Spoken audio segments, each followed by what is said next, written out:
sex, periods, wombs, vaginas. How many of you are already feeling quietly uncomfortable or awkward?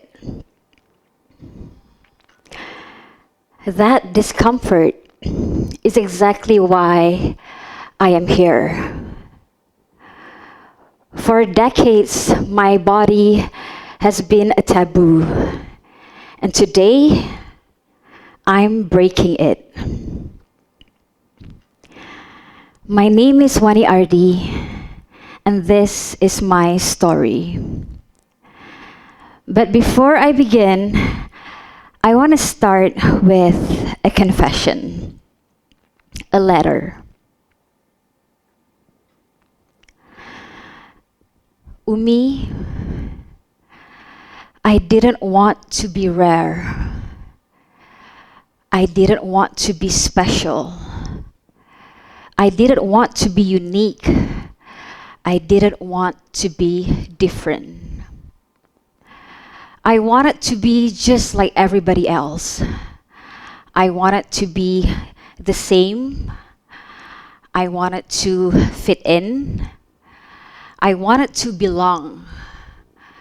I wanted to feel like there's nothing wrong. I didn't tell you because I didn't know how to without hurting you.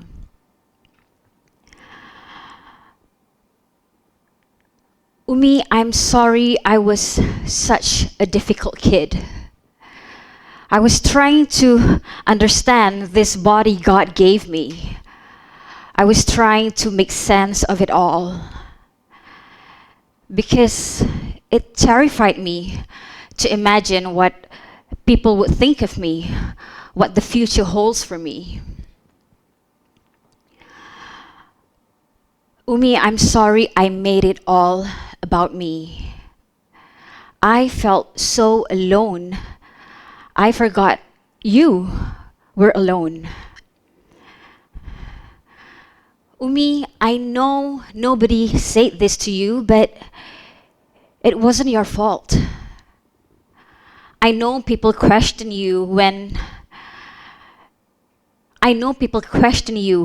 what did you do when you were pregnant with her? But it wasn't your fault. I know you doubted yourself.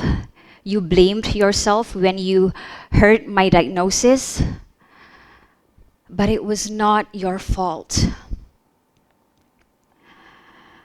Umi, you are enough. What you did for me is more than enough. You brought me from hospital to hospital, doctor to doctor. Not once did you give up until you got a clear answer. I cannot thank you enough. And now that I am no longer that little girl, from your eyes I see the world. Why you were so worried, why you were so protective. Because the truth is, God didn't create me to be ordinary. Maybe I was born without a vagina and without a uterus. But I was certainly born with your strong will and your resilience. The year was 2000. I was diagnosed with MRKH syndrome, Mayer-Rokitansky-Kuster-Hauser syndrome. A rare disorder of sexual development, no uterus, no vagina. I am one in 5,000 girls around the world. And so at the age of 17, I became a taboo. Doctor's appointments often made me feel like I was a spectacle.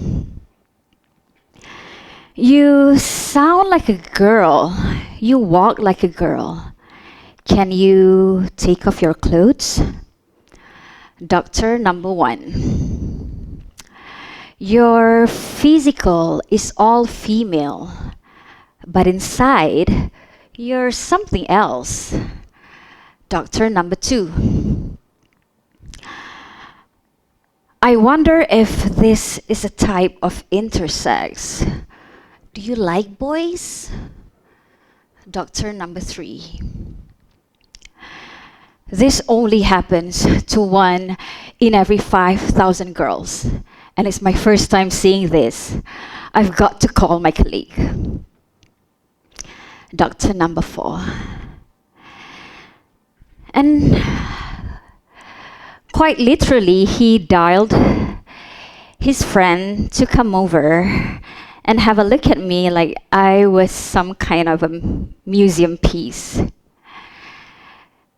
At that very moment, I knew I was not like the other girls. 2014. After over a decade of struggling with shame, silence, harassment, and even sexual assault, I broke. I got help, and then I built. I founded MRKH Malaysia, a support group for girls like me, and we began with 2 members. Today we are 200. See, when you have 200 Malaysian women with a rare disorder, in our case, it essentially means we have reached 1 million Malaysian women.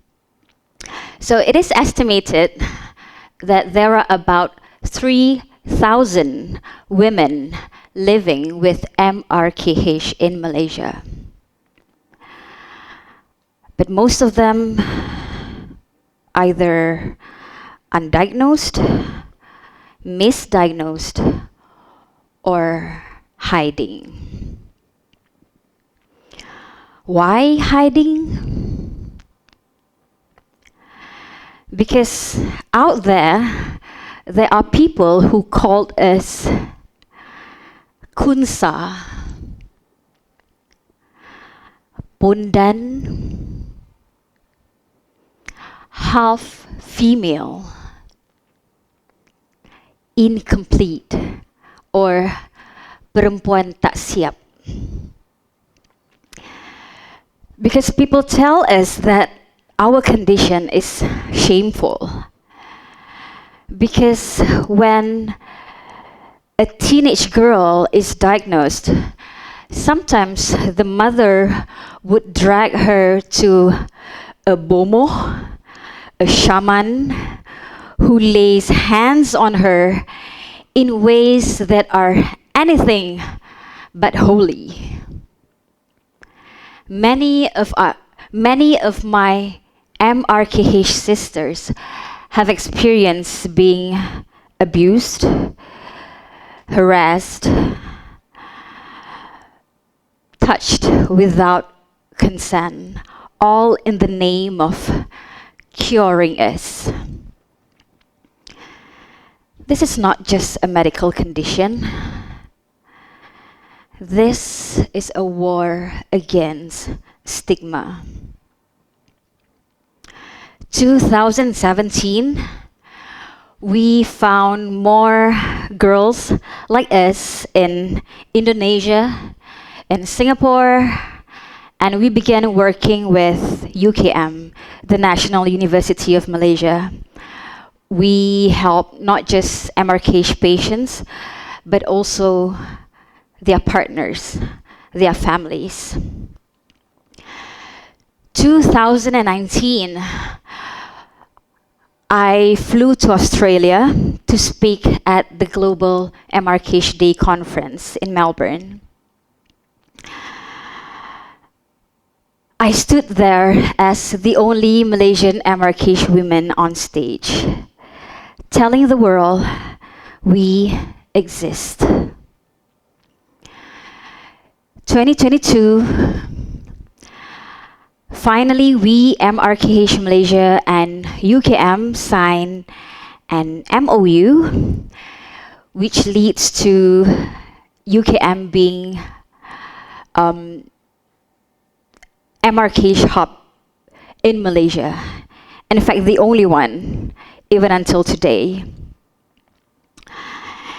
And so in 2023, we started working towards uterine transplant in Malaysia. A medical breakthrough that could allow women like me to carry children without altering lineage or ancestry. But do you know what one member of the religious council said during one of our meetings?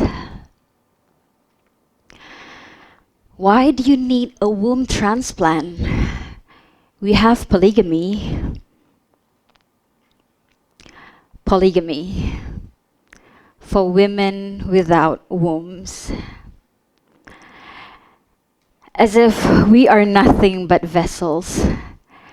As if our humanity, our dignity, our yearning, our motherhood can be outsourced to other women. Let me be clear. In my religion, the true context of polygamy is actually justice, responsibility, and protection, not convenience.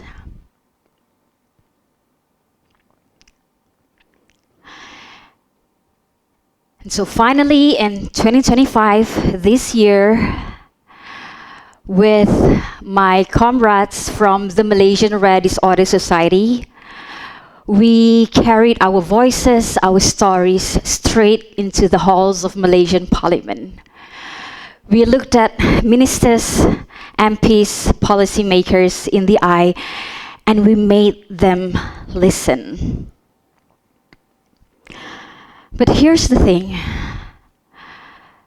Toxic patriarchy doesn't end with ignorance. It grows into violence. Today in Malaysia, sexual violence, sexual harassment, sexual assault, gender-based crimes, these are on the rise. They are not slowing down.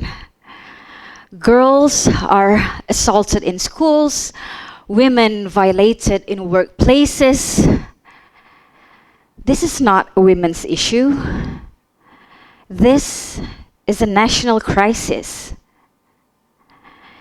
And we cannot afford silence anymore. What we need is a holistic, compassionate sex education. Now, not just biology, but consent literacy, body autonomy, and boundary awareness. Because if our children don't learn about their body with truth and dignity, they will learn through trauma. In the world, there are over 7,000 rare disorders. And the stigma that surrounds sex-related disorders is on a completely different level. Men have looked at me and women like me and thought we make perfect candidates for one-night stands. Relax, it's not like you're gonna get pregnant. And others, with their kinks, their curiosities, they all want to know what no vagina looks like, fetishizing us and then shaming us for it. I was told not to marry. I was told that I don't deserve the things that normal girls and normal women deserve. But let me tell you this. I may not have a womb, but I have raised children. I may not bleed every month, but I have bled in other ways. I may not give birth, but I have birthed movements. And I do this through poetry, through words, through performance, through music. When I speak about MRKH, people ask me, if you don't have a vagina, how do you pee? This question is not stupidity. It's an evidence that our sex education has failed us.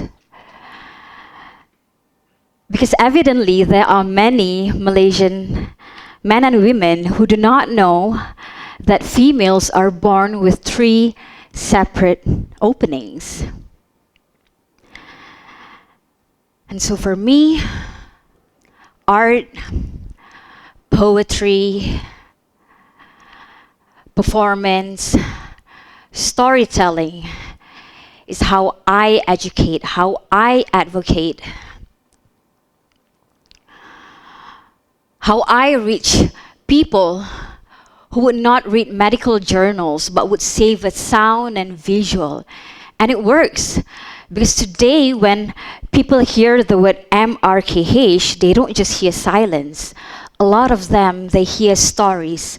They hear us. So here I am, a woman born without, but also a woman born with. Maybe I was born without a uterus, but I was also born with my mother's resilience, with poetry in my bones, with fire in my voice, with a love so big it made me a mother even without a womb. I am not less of a woman. I am more.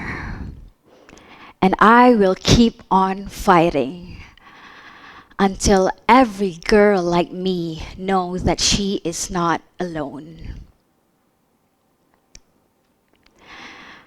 My name is Wani Ardy, and this is my type of love.